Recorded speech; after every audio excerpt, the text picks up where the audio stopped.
So this is my new workbench. I'm going to put my milling machine on here. Anyway, there's the base to the seats, the front seats, and there's the tops, and then around the corner where my GTI is the backs. The backs were relatively straightforward. The fronts, anyway, all these plastic bits, a lot of them are kind of beaten up. These side pieces, I don't know if you can see, but there's little chips out of them. The plastic gets brittle and it falls apart after 30 plus years. However, I was googling all the part numbers, partly because this I've got a little chip here, and I don't like that. And there's also these little retaining clips. You know, they're all shattered off and stuff. I mean, you can always glue everything in and probably be okay, but turns out these parts are shared by air-cooled Volkswagens from the 60s and 70s, and Volkswagens right up into the 80s, mid-80s used all these parts, if you can believe it. So even the headrest holders are from the 60s. So it's like, anyway, I've ordered a bunch of parts from the air-cooled Volkswagen guys, and I'm going to go to the Bug-In, the April 26th and 7th in Los Angeles or in Pasadena, and hang out with all the air-cooled guys who are cool. So this is a sample of my new fabric, and I've got all these different parasol products. Some of them are semi-gloss, some of them are satin, some of them are clear coats, some of them are base coats, different materials for plastics, for and vinyl. So I've been running some test patches, and I'm going to be using this one for the back of the seats. It's the Very Bond satin product that's been mixed to the midnight blue, so it's a bit shinier obviously than the fabric, but it does match. The camera makes it look all wonky, but it's pretty close in reality. So I'm going to wait until I get the new parts, and then I'll color coat them all so it all matches, and eventually I'll do the dash and all the other parts of the car. So these, I've cleaned off a lot of the crap. What I'm going to do here, this is old and it's falling apart. This is just paper. I'm going to run wire, MIG welding wire, in 3 passes and tie these areas together, and then I'll just braze them so this is a little stiffer because I've got firmer foam as well. And then I'm putting in triangular bracing. It's cracked. I think this is the one that's cracked here, but basically it's cracked right there. It's the metal split. So I'm going to put a triangular brace here, reinforce the welds, see if there's any other areas I need to do. But once that's done, then I'll shoot it with some satin black or some gloss black, even though it's all going to be hidden. These I'm going to retrofit and clean up a little bit more, and then paint up, and then get them to the upholstery guy so he can finish the seats. So I'm kind of finally tackling this and feeling good about it. So I'm going to take all of my vinyl and I'm going to paint it today, or dye it today this color, and then it's good for the backs of the seats. That's it.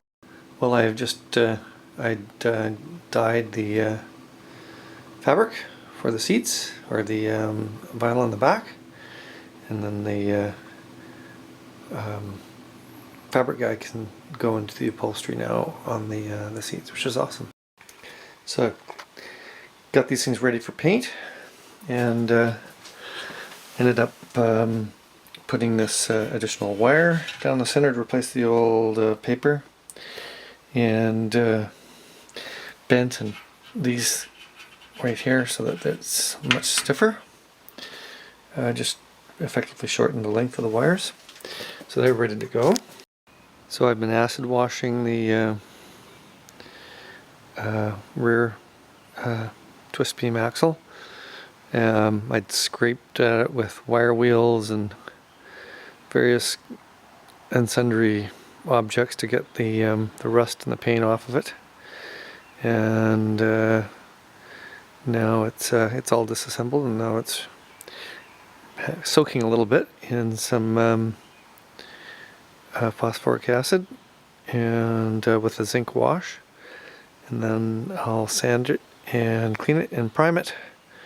And I'm actually, there's some pitting where there'd been some rust, and I'm going to do a little bit of body fill around those areas just so it looks absolutely pretty under the car. Fussy guy that I am.